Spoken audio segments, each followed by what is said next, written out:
मित्रांनो नमस्कार. व्हिडिओमध्ये तुम्हा सर्वांचे स्वागत आहे. आजचा व्हिडिओ आपल्या सर्वांसाठी खूप स्पेशल असणार आहे. आपण आज बोलण्याचा प्रयत्न करणार आहोत इन्स्पेक्टर मंजू या मालिकेमध्ये सत्यादादाविषयी. मित्रांनो सत्यादादाची आज खरी कहाणी आपण जाणून घेणार आहोत. त्यांचे वडील कोण आहे ते व्हिडिओच्या तुम्हाला मी शेवटी सांगणार आहे. जेव्हा तुम्हाला समजेल की त्यांचे खरे वडील कोण आहे तुमच्या पायाखालची नक्कीच जमीन सरकणार आहे. मित्रांनो या व्हिडिओला तुम्ही एंड पर्यंत पाहत राहा. त्या अगोदर सातारचा वाघ सत्यादादांच्या खऱ्या आयुष्याबद्दलची थोडीशी माहिती जाणून घेऊयात. त्यांचं बॅकग्राऊंड थोडंसं ओळखीचं करून घेऊयात. मित्रांनो पाहायला मिळतंय की इन्स्पेक्टर मंजू या मालिकेमध्ये सत्यादादा आणि सातारचा वाघ या दोन नावाने तो ओळखला जातो. तर या मालिकेतील सत्यादादाचं खरं नाव वैभव असं आहे आणि सरनेम कदम असं आहे. संपूर्ण नाव वैभव कदम. जन्म त्याचा पुण्याचा आहे. शिक्षण त्याचं B.Com पर्यंत झालेलं आहे. मित्रांनो 2026 प्रमाणे त्याचं वय 28 असं सुरू आहे. रिलीजनने तो एक हिंदू मुलगा आहे आणि मॅरिटल स्टेटस जर पाहिलं आपण तर तो सध्या अनमॅरिड आहे. लवकरच लग्नबंधनामध्ये अडकणार आहे असं त्याने त्याच्या सोशल मीडिया अकाउंट्सवरनं सांगितलेलं आहे. तर मित्रांनो पाहायला मिळते की वैभव कदम याने खूप साऱ्या छोट्या मोठ्या रोलमध्ये काम केलं, परंतु त्याला खरी ओळख जी आहे ती आपल्या इन्स्पेक्टर मंजू या सिरियलनेच दिलेली आहे.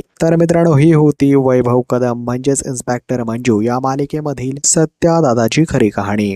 आवडली असेल तर व्हिडिओला लाईक, चॅनलला सबस्क्राईब करून घ्या. धन्यवाद मित्रांनो.